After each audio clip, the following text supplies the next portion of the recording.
Okay. రవాణా శాఖ మంత్రి కావచ్చు, అలాగే ప్రభుత్వ అధికారులు కావచ్చు, అక్కడ ఎవరెవరు ఉన్నారు? అలాగే ప్రస్తుతం అసలు సిట్యుయేషన్ ఏంటి? మొత్తం ఓవరాల్‌గా చూస్తే కనుక ఈ డెడ్ బాడీల గుర్తింపు ప్రక్రియ ఎంతవరకు వచ్చింది? రమణబాబు, సంఘటన జరిగిన వెంటనే సీఎం ఫారిన్ పర్యటనలో ఉన్నా కూడా టెలికాన్ఫరెన్స్ తీసుకొని అటు మంత్రివర్గంతో అదేవిధంగా ఇక్కడున్న అధికారులతో కూడా పూర్తిగా టెలికాన్ఫరెన్స్ కూడా నిర్వహించడం జరిగింది. ఈ సంఘటన ఆంధ్రప్రదేశ్ లో చోటు చేసుకుంది. తక్షణంగా సహాయక చర్యలు చేపట్టాలని చెప్పి కూడా వారికి సూచించడం కూడా జరిగింది. ఇక్కడ జిల్లా కలెక్టర్ సిరి, ఎస్పీ విక్రాంత్ పాటిల్ కూడా సంఘటనా స్థలానికి చేరుకొని క్షతగాత్రులను ఆసుపత్రికి తరలించారు.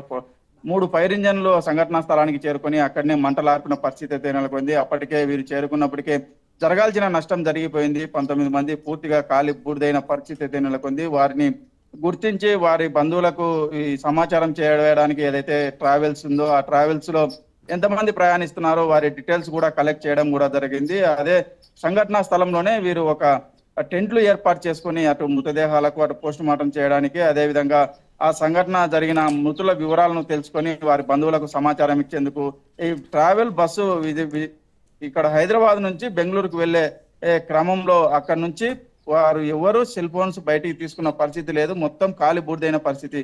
ఎవరు అనేది కూడా పూర్తిగా తెలియని పరిస్థితి అయితే ఉంది.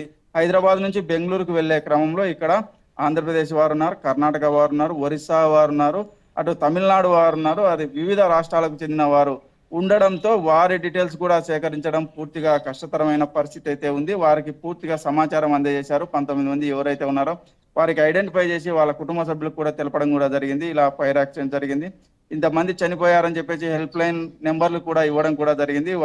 ఆ పోస్ట్ మార్టం అక్కడే నిర్వహించిన తర్వాత ఈ ఏదైతే డిఎన్ఏ టెస్టులు ఉన్నాయో అవి సర్వజన వైద్యశాలలో జరుగుతాయి. ఆ సర్వజన వైద్యశాలలో వైద్య బృందం రక్త నమూనాలు సేకరించి, బ్లడ్ రిలేషన్ వాళ్ళ నుంచి రక్త నమూనాలు సేకరించి వారి నుంచి ఎవరు వీరు అని చెప్పేసి కూడా తెలుసుకునే ప్రయత్నం చేస్తారు. వారు ఎవరైతే ఉంటారో వారి కుటుంబ సభ్యులకు అప్పచెప్పే కార్యక్రమం కూడా చేపడతారు. ఇది దాదాపు 2 రోజులు కూడా పడుతుందని కూడా వైద్యులు ఇప్పటికే చెప్పిన పరిస్థితి అయితే ఉంది. మొత్తం మీద చూసుకున్నట్లయితే ఇటు తెలంగాణ ప్రభుత్వం కానీ ఇటు ఏపీ ప్రభుత్వం కానీ మృతి చెందిన మృతులకు 5 లక్షల ఎక్స్గ్రేషియా బంధువులకు ప్రకటించారు. ప్రగాఢ సానుభూతి వ్యక్తం చేశారు.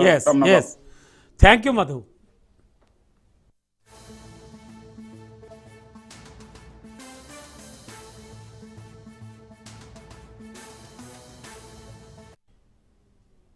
ఏది ఏమైనా కూడా కర్నూలు బస్సు ప్రమాద ఘటనతో మాత్రం తెలుగు రాష్ట్రాల్లో ప్రజలు భయభ్రాంతులకు గురయ్యారు. వారి మధ్యలో అనేక ప్రశ్నలు, అనేక సందేహాలు కూడా తలెత్తుతున్నాయి. చూద్దాం ప్రభుత్వాలు ఎలాంటి డెసిషన్స్ తీసుకుంటాయి, ఎలాంటి కట్టుదిట్టమైన భద్రతా చర్యలు చేపడతారు రాబోయే రోజుల్లో.